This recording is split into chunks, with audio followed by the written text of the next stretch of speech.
And hello, guys. Welcome to a first ever Recrewty webinar, or second ever. But today we're going to talk about an interesting topic, which is called What the CV Doesn't Tell You, and spotting interpersonal skills early. Let me picture you a situation. If a developer has a PhD in software engineering, 10 years of experience, and a rich portfolio of React projects, chances are they'll do a solid job in a React role, right? But what if you're hiring for a sales position or a team lead or someone who'll need to navigate complex groups dynamics? Does a glowing reference guarantee someone will be actually a great manager? Does a top university degree mean that they know how to connect with clients or earn the trust of the team? That's where things get trickier, right? And in this webinar, we'll explore the part of hiring that resumes cannot capture, yet often matters the most. So who's going to be talking with you? We have founders of Recrewty. Their name are Radoje and Danilo. And let me tell you a little bit about both of them. Radoje Cerović is a HR consultant, TEDx speaker, someone with 25 years in executive hiring and business culture, and somebody who I like to listen a lot when he talks about all these things, because he has great examples and knows how to explain things really in a simple way so everybody can understand. 25 years of experience can do that to you, right? And Danilo Đukanović is a CEO of Recrewty, AI in psychology researcher, and somebody who's been working with Radoje for years, closely with him, with companies, and I'm sure they will deliver on the topic and give you a lot of insights. So welcome everybody once again. Please feel free to write comments, ask questions, and I will disappear now and leave you to Radoje and Danilo. Thank you very much. Thank you very much, Nemanja. Yes, actually, as Nemanja mentioned, we are going to talk about spotting and understanding what's under the hood, what's behind the external appearance of our candidates. How can we find out what's there behind? Now, the real problem is that we need to be aware as observers, as managers, as recruiters. We need to be, first of all, extremely aware of one of the most important, most prominent aspects of human being is that we are deeply subjective. We are deeply subjective and we are deeply emotional. This is why all intuitive elements that we might use in order to try intuitively by gut feeling to understand who are we dealing with are absolutely lacking of quality and predictiveness. Just let me tell you one thing, that it's much more than one might expect. It's true that in the last 20 years, the psychology have discovered the area of heuristics, of prejudices, of biases, etc., etc. But mostly when we talk about this, we think about racial prejudice or we think about the gender prejudice, but there's much, much more. It's something that is far more complicated. Think, what is the most important assessment you are supposed to do in your life? The most important choice. Arguably, it's the choice, who are you going to spend the rest of your life with, right? Who are you going to marry? Who are you going to stay with for your entire life? And maybe create a family. Well, this element, this evaluation is something that requires extreme attention. It's intuitive to think that one should think twice before doing this or choosing in this area. However, what we don't do is thinking. We are deeply connected emotionally with these choices. These choices are based on instinctive elements. These instinctive elements make us, the person, appear in a certain way, and we will never be able really to understand and assess what's going on behind. If this is happening in such an important personal decision such as a marriage, you can imagine once you are assessing, even if you're a really trained interviewer, you are likely to make huge errors and mistakes in this evaluation. Let me just tell you one thing. Recently, me and Danilo were helping an automotive industry to find some important middle management resources. And we've been there, you can imagine, 6 members of commission, 3 trained psychologists, experts in job interviewing, 3 representatives of the company, high-level managers with huge experience in management. And we were assessing the group of 10 candidates. Among them, one was the top of the class. We were absolutely sure that this guy is the right choice for us, that nobody can respond to the needs of the company more than him. He was brilliant, he was concentrated, he was very much on point with his answers, and he was even proactive in his suggestions during the interview. However, then we almost skipped the psychological testing. We said, "Oh, maybe there's no need to test. This is the guy for us."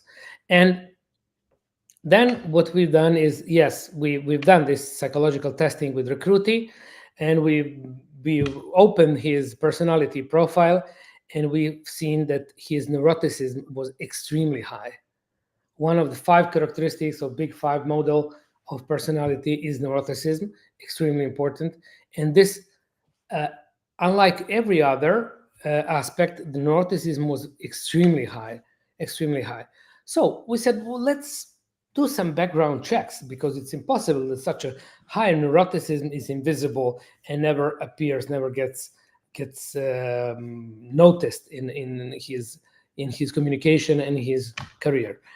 What we found out very easily, that with his previous employer, what he did was to break into the office with, I don't remember which intent, to steal something, or I don't know, but he broke into the office of his previous employer. So the guy was like, when we called him, he was, "Oh my God, no, not him. Stay away from him." Okay. And all this could be, even to be even more precise, this gut feeling based evaluations that are quite common especially in small and medium enterprises, but not only, are something that forgets about one very specific type of personality we call narcissistic personality, which will very likely skip our checks, and these narcissistic personality candidates will seem at the first sight as the most brilliant, as the most convincing to the commission. This is a specific feature of manipulative narcissistic personality candidates, and you can imagine what kind of internal disaster you might expect in your company if you allow yourself to do such an extremely costly mistake in this case. On the other hand, we've discussed a bit about this gut feeling, okay, and how the gut feeling lacks of quality, although it seems to us that we are able to then spot and understand what's going on, etc., etc. It's not the case. But on the other hand, there is a recent trend in relying fully on artificial intelligence. That artificial intelligence might be completely able to clarify the personality of the profile of the candidate, to assess it properly, etc., etc. So there are some companies who are completely leaving to the completely automated process to the artificial intelligence. That's again something that Danilo will discuss later with you in detail. He's an expert in this, but the most important thing that we are building here in Recrewty is to create something we call the hybrid intelligence. We don't want the artificial intelligence to choose people. We want the artificial intelligence to be a support for humans choosing people. Because at the end, that guy, that person is not going to work with artificial intelligence, but is going to work with you. So you are there as the final evaluator, but we need to provide good, really good tools in order to decrease the level of subjective evaluation, the level of possible mistakes that can be done inside this process. And this is something that is full of traps. And obviously, Danilo has a lot more to say about these topics. Danilo? Yes, I'm here. Thank you very much, Rade. If I can ask our moderator Nemanja to share the presentation and to push it for us, so I can start with my part. Thank you very much for your forward. While Rade speak a bit more about the traditional methods and about what works and what not in let's say human based methods in an interview, in the let's say dangers of approaching just relying on the gut feeling, I will put more attention to what tools are used today, or rather what tools are going to be used in the future. So while we have established that the good HR and an HR expert is not a great HR expert because they just know, because they have a good intuition to spot things. They are good because they have systems and because they have tools that minimize errors. Recently, there have been a let's say very, very fast adoption of new tools, especially in AI. So we have companies that are adopting AI very, very fast, and we have a shift towards efficiency. And bear in mind, not efficacy, not making better decisions, but efficiency. So using tools that actually speed up the process, using tools that cut costs. But the quality of that decision is something that is yet unexplored. And that is to be expected. Artificial intelligence has changed a lot of things, especially in the HRs. We have candidates who are writing resumes automatically with ChatGPTs, and then we have companies that employ more specialized models to automatically read those same resumes, but remain the same, and not maybe every stakeholder or finance guy or a CEO might know this, but I am sure that HRs know that the fact that remained the same is that hiring the right person remained extremely complicated, and hiring the wrong person is still a very, very costly error.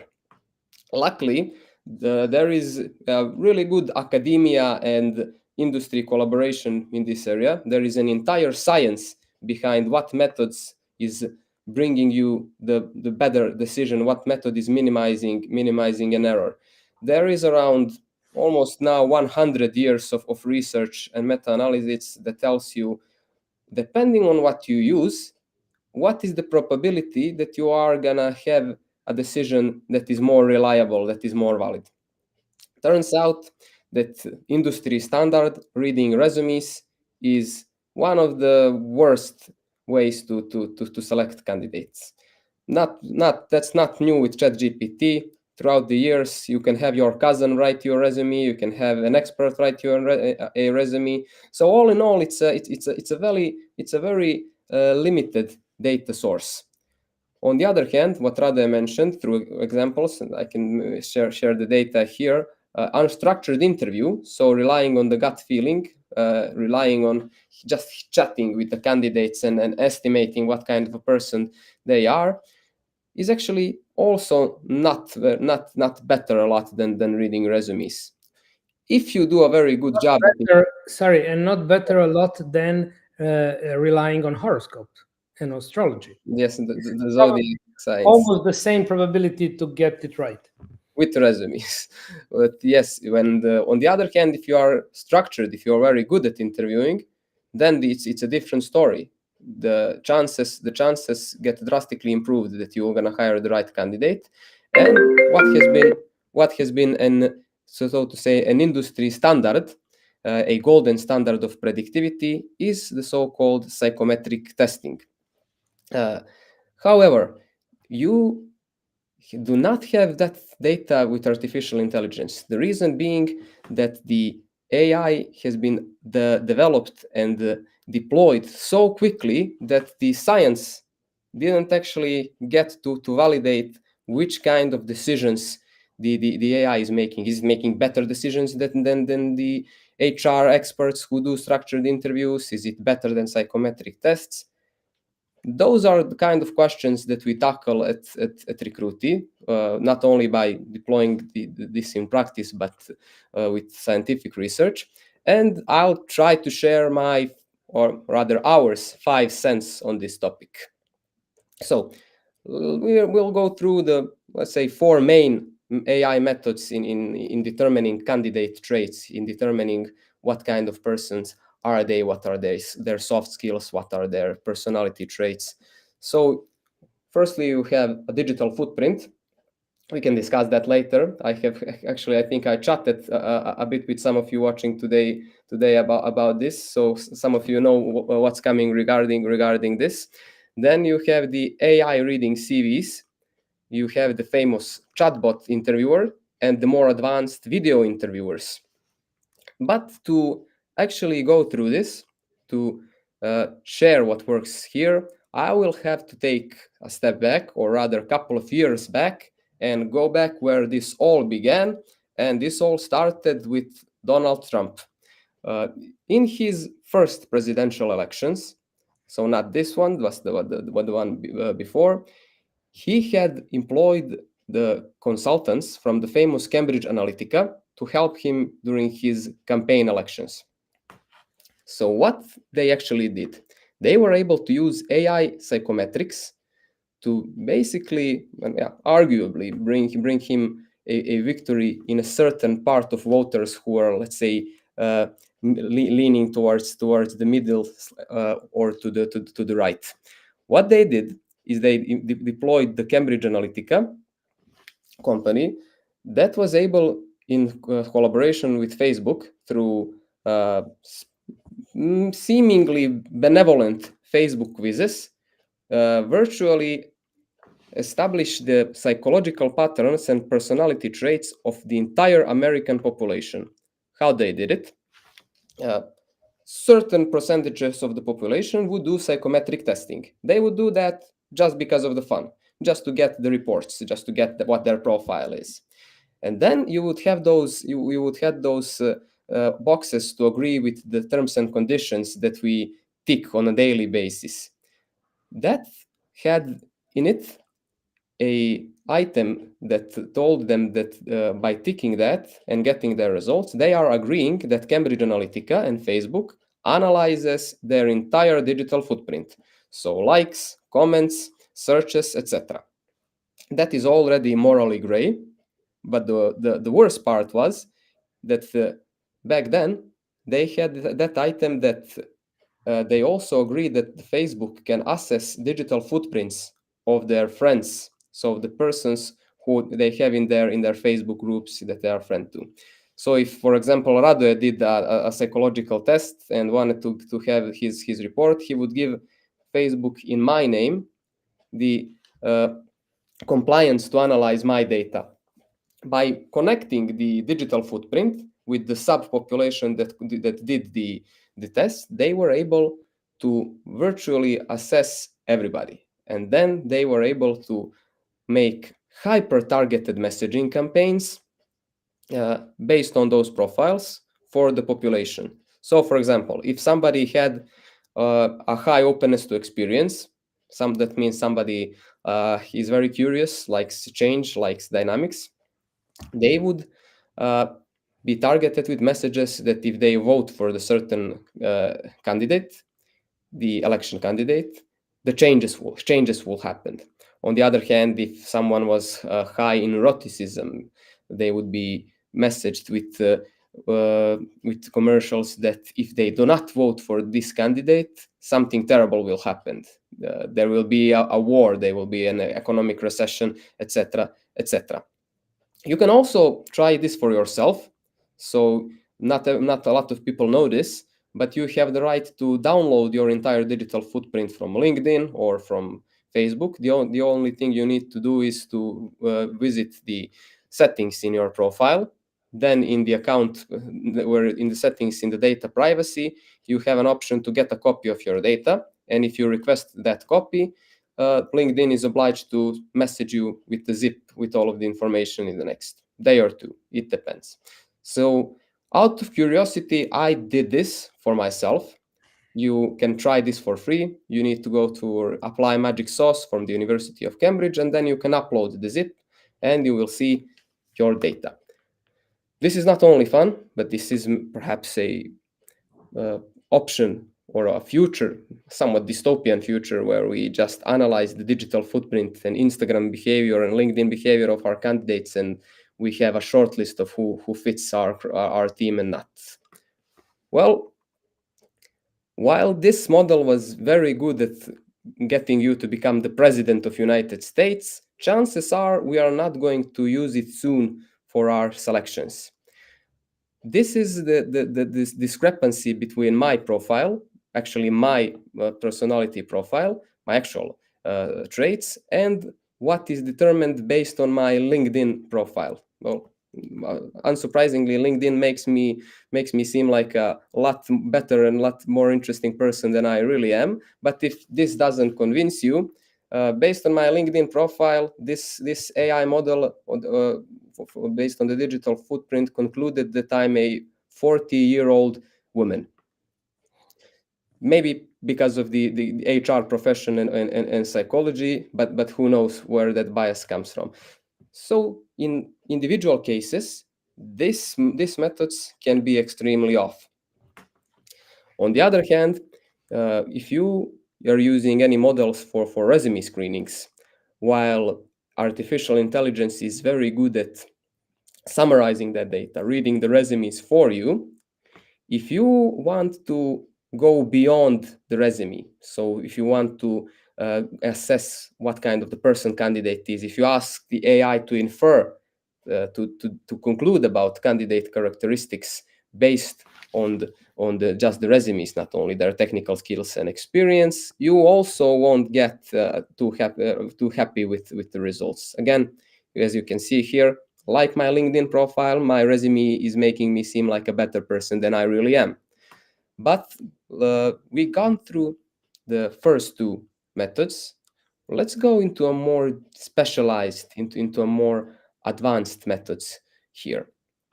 So for this webinar, I have prepared two very recent scientific papers, one of which I can, let's say, humbly say that I'm also an author of. So three of the methods that are currently being used to make hiring decisions, we can say, that are of high quality is human expertise judgment, artificial intelligence, and then we have psychometric testing. And I have summarized these two papers, one of them being a meta-analysis conducted by Will, Krpan, and Lordan, and the other one is a recent paper on chatbots and tests that is published by myself and my mentor from the postgraduate studies. And I have, let's say, try to compare these three methods onto four criteria. Efficacy, so how fast, how efficient the method is. Performance, or how connected the method is with the quality of the decision. Is it getting you better candidates? Bias, and candidate experience. So let's try to get through them. What do these methods say about how can they help you to spot candidate traits early, even before the interview? So for efficacy, there is no doubt. AI is the king of this criteria. They can analyze the data very large amounts of data very quickly. Human judgment takes the second place, While psychometric testing, although very, let's say, long process that can give you deep insights, but honestly, it actually prolongs the process. It makes it more complicated. On the other hand, if we see the performance, we will see that artificial intelligence and human expertise are tied. So there is honestly up until now zero evidence that artificial intelligence is making better decisions than human experts. And psychometric testing still remains a golden standard for this. And an interesting finding was regarding the bias. Usually, when you speak to the compliance teams, when you speak to the let's say doomsday speakers or any skeptics, the first things that they will say is that they are very worried about AI discriminating. It turns out that on the very large number of scientific papers, of actually scientifically valid tracking of hiring processes, AI is actually a lot better than in being unbiased than humans. So artificial intelligence, while it might make mistakes based on the source of the data, it might make those very funny mistakes like it made with me. It actually will never be as biased as humans. It will never have, let's say, racial or religious or gender biases that the humans might have on a more grander scale. But even in a more subtle scale, artificial intelligence, as my mentor would like to say, artificial intelligence will never throw the last 3 resumes in the garbage bin because it has been too long of a day and they really want to go home and rest. So the AI is actually, yes, prone to making mistakes, but let's say more homogeneously with all the candidates. It won't have double standards. It's even, that's what we recently uncovered in selection settings, AI is even less biased than psychometric testing. So in psychometric testing, your HRs know that some candidates might want to appear in a more positive light. We call that social desirability bias. Artificial intelligence, on the other hand, conversational chatbots, so the chatbots that speak to the candidates, it's actually pretty good at being consistent, at let's say seeing through somebody's attempts to be put in a more positive light. Bear in mind, even though it's more consistent, it is still not better at predicting job performance than testing. And on the last criteria here, the candidate experience, then here is where the script is being flipped. Candidates, of course, prefer the human touch. They prefer they have, it's more natural to them. They feel that they have more control over the process. They really hate interacting with AI, especially if it's one directional. I'm not sure if any of you had experience with calling customer support that is AI automated or machine automated. Specifically, in my case, I'm talking about Ryanair customer support. But if you had done that, you would completely understand this candidate preference. On the other hand, psychometric testing is pretty balanced there. Candidates are pretty used to it, but still really prefer the human touch in the selections. So what all of this means for us? In our approach, we think that the future is still humans and machines and tools. There has been a lot of anxiety, a lot of fear, but also a lot of hype with one part of the business community seeing AI as something that will bring about the promised land that will resolve all issues, and on the other hand, as something that will bring about the doomsday and relinquish us from the human empathy and touch.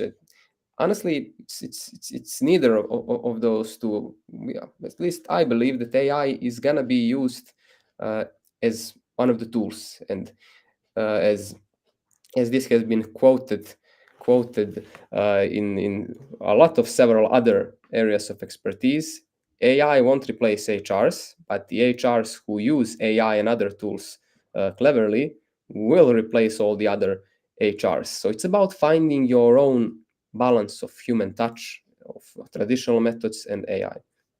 By the way, very happy to answer all the questions. Feel free to drop them in the chat or to drop your impressions and what your golden ratio in this is. And specifically, while I'm waiting for your golden ratio, I'll tell you what we made of all of this. In Recrewty, we use artificial intelligence simply as a set of features, simply as a try to bring about the best of, let's say, the best of both worlds, the best of traditional methods and the AI and the AI efficiency. You have seen in those criteria which are the areas where different methods shine. So we use artificial intelligence to replace the role of a consultant. You would describe your ideal criteria, who your ideal candidate is. You would say, I need someone, if I'm going to hire a salesperson for my automotive company, or if I'm going to hire, let's say, somebody who's going to be at the forefront of my clients in the banking industry, I'm going to need someone who's pleasant. Then I'm going to need someone who's definitely smart. I'm going to need someone who's stress resilient, who won't go into a panic mode if he chats a bit with the client who is nervous currently or who is being rude. We want someone stable. Then we would turn those criteria, the input that HRs would share, we would turn them into a set of psychometric tests. So not AI assessments, but tests, something that is good at making predictions. The next steps, you would share the resumes with Recrewty, and you would use artificial intelligence just to scan candidate resumes, not to infer their traits, just to scan their experience, just to determine what is a fit from their experience with the job description. And after they conduct the tests, we would analyze those two pillars. So using artificial intelligence to analyze technical skills, to analyze job description and experience, and using psychometric testing to analyze their deep traits, their potential, their intelligence, their soft skills, personality traits, and even the fit of their culture with the company values.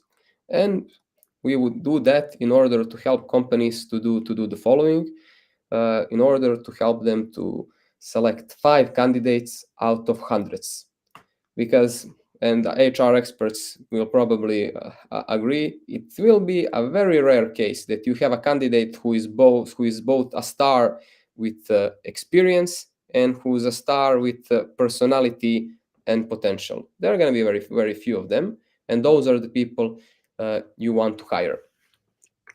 After that, you can focus on candidates that you would like to screen, to shortlist, and you would have a very detailed report of a resume, very detailed report of the personality traits, of the scores on the tests. And in this way, you, even in the first interview of the candidates, while you still do not know them, you actually know them. You know what kind of a person they are, you know what kind of questions to ask, and you know what are the red flags and where to pinpoint your human expertise. By doing this, we actually bring human expertise where it matters the most, with insights before the interview, with tool used like this. This is where the HR expertise and decision making is staying, and where it can shine the most. So on the first touch with the candidates, where they actually want a human to talk to, and with candidates of high quality, you can actually establish a relation with them, and see what kind of personality would be the best for your company. So for the tools, that would be everything on my part. Again, very happy to hear your questions in the chat. Feel free to drop them. And for the last couple of minutes of this session, I would join Radoje in the discussions to share experiences of using the assessments for high quality candidates further down the pipeline. Yes, it's a very important topic to understand that introduction of such new technologies, such as one you've described, allows us to redefine the entire hiring process. What do I mean? In the past, we rarely, or most of the companies rarely relied on psychometric testing because, as we said, it was expensive, it was long-lasting, logistically demanding, and all the rest. So if this segment was introduced into the levels of evaluation of candidates, it was introduced at the very end when the sample of candidates, when the group of candidates was the most restricted. So it was the last thing to be assessed. Since now we have a completely different situation, we can think of a completely different pipeline where you can put psychometric testing at the very beginning. Immediately after the CV screening, you can put the psychometric testing at the very beginning, so you know that from that very moment, you know that the most predictive of your efforts has been done to the almost entirety of the population that presented of candidates that presented to your selection. So it also at the end boils down in reducing uncertainty. I want to make a process that will reduce the uncertainty of a wrong decision. Okay, and all the elements that we've mentioned, human assessment, CV screenings, chatbots in some cases, and even psychometric testings are adding value. Instead of opting for one or the other, we can mix them in an entire process. This is basically what we've done at the beginning, what we was doing with our clients before founding Recrewty. We was creating this seamless or flowing pipeline where the candidates could be very fast and very easily and very assessed with maximum level of predictability of the final results. Now with Recrewty is even faster, is even easier, so you can basically put all the blocks together to get to the final result. Awesome. I see we have some questions in the chat. Hello, Achilles. Really nice to see you.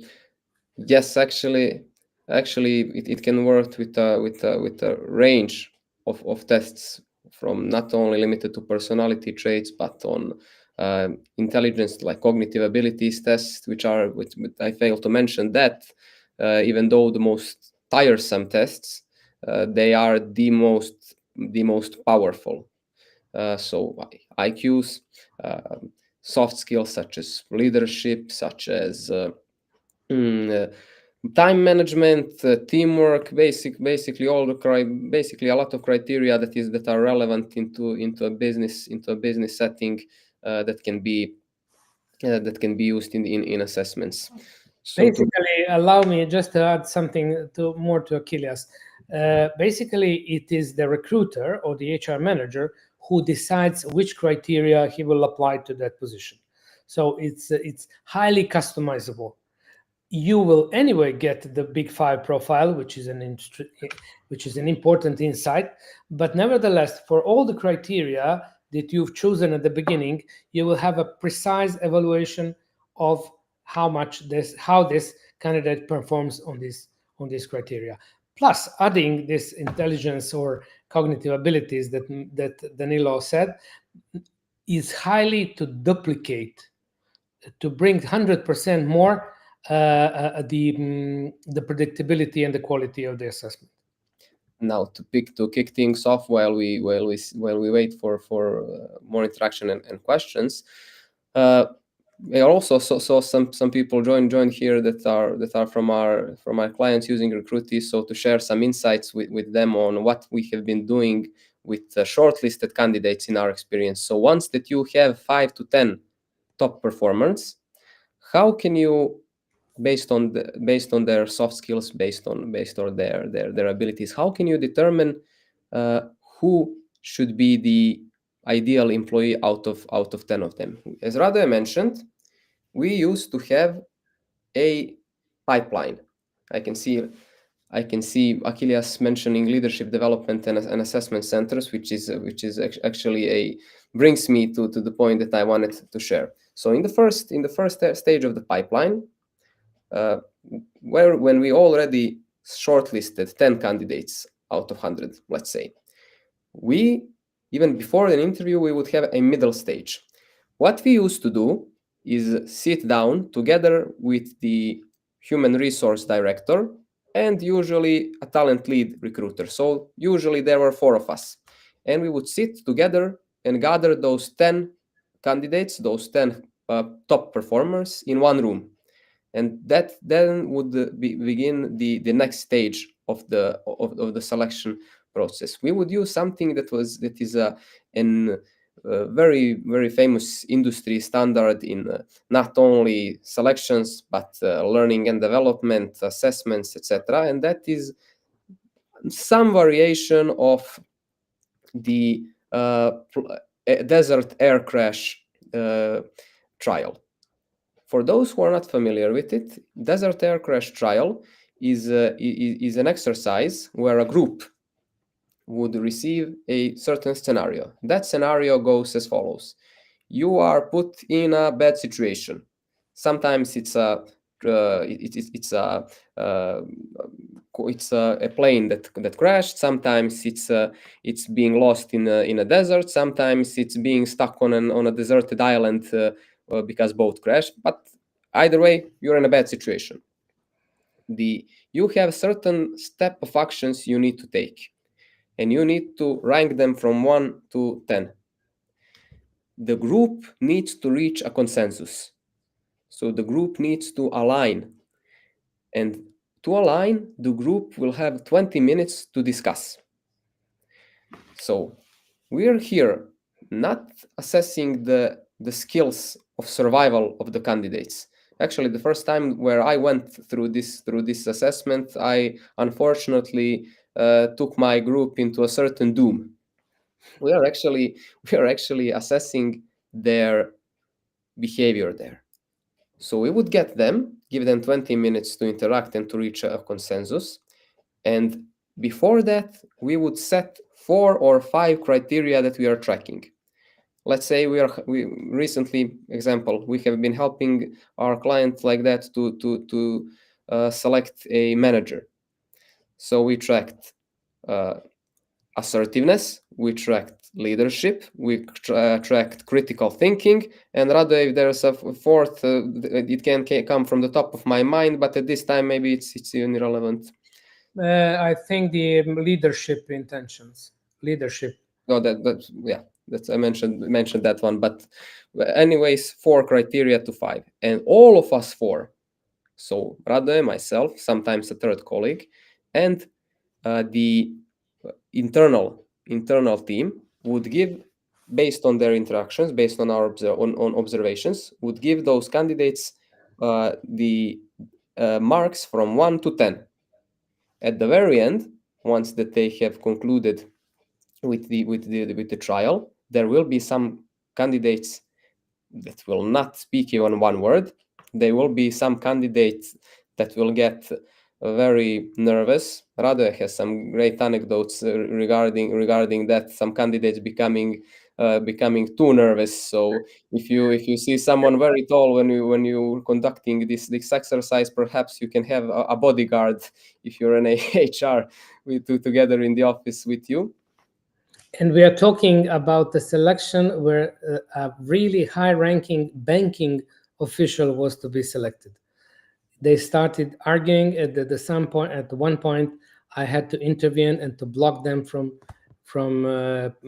punching each other. Yes, hiring processes are always interesting, even though the physical confrontation should rarely be an option. Hopefully that won't happen again. Then to continue with the things, to continue to kick things off, we would calculate the averages. So the averages of 4 observations. If I only assess candidates by myself, at that stage, there is a risk that I might miss something, that I might be biased. But if 4 experts give their marks and you calculate the mean, then you are giving the ambiguity. You're turning ambiguity into a system. You're reducing the possibility of error. Based on that, usually we shortlist 5 candidates out of 10. Usually half of them drop off, and we conduct interview, and I mean really tailored interview with 3 to 5 of the candidates. And by that point, we have personality profiles of candidates, we have their resumes, we have their behavior in a group setting observed, we have their scores on the behavior that we have observed. And from those three sources, there is no need for a longer interview rather than 20 minutes. I can guarantee if you let's say copy this procedure or adjust it to your own standards, you will very much know to which questions you want to ask the candidates. It's going to be 4 or 5 key questions, and by that point, out of those 3 to 5 top performers, you will from the interview have the person that you want to hire. To also add, if you really want to go overboard, if you really want to go beyond, we used to do that when we had high stakes positions such as director of sales or top managements. We would make a combination where, for example, I lead the interview, I talk to the candidate, and Radoje, together with sometimes again our colleagues and HRs or directors from the internal company, also give marks from 1 to 10 to the candidate on the criteria that we have determined as relevant. It's a very important thing that stressed Danilo, is that even if we go back away from psychometric testings in some elements, by obviously keeping the psychometric testing into the loop, but even if we rely on some less statistically balanced instruments, such as this team exercise that Danilo mentioned, it is very important to understand that it's not like the interview. The interview is when the candidate can be focused on one interviewer, maybe more of them, but mostly one, and can develop his story, his narrative about himself, about his reactions in the world. There is this plethora of strange hints on internet and tips and tricks, what will be the question you need to be prepared about, etc., etc. And all this is I would say a bit of a theater. Okay, once you put the people in a real group interaction, in a real team setting, and you make them assess in a multi-assessor manner, more assessors independently assessing on a previously agreed set of criteria, then you make it turn. It turns this step into a highly predictive and high contribution to the final quality of the result.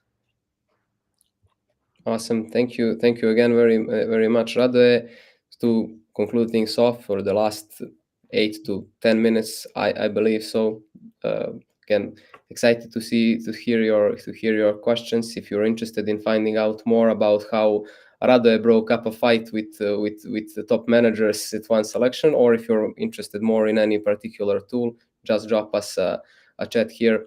Other than that, I will just thank you all for the for the presence, for taking the time to spend this wonderful Tuesday evening speaking with us about hiring processes and about how to select candidates in very complex roles. It has been our pleasure, and we have certainly enjoyed it. I hope you did too. To conclude, if there's one highlight from all of the things we said, is that selecting candidates for the roles where interpersonal skills matters is about using the right procedures, about using the right tools, about going from gut feeling to minimizing errors with the right procedures. This is something that works for us.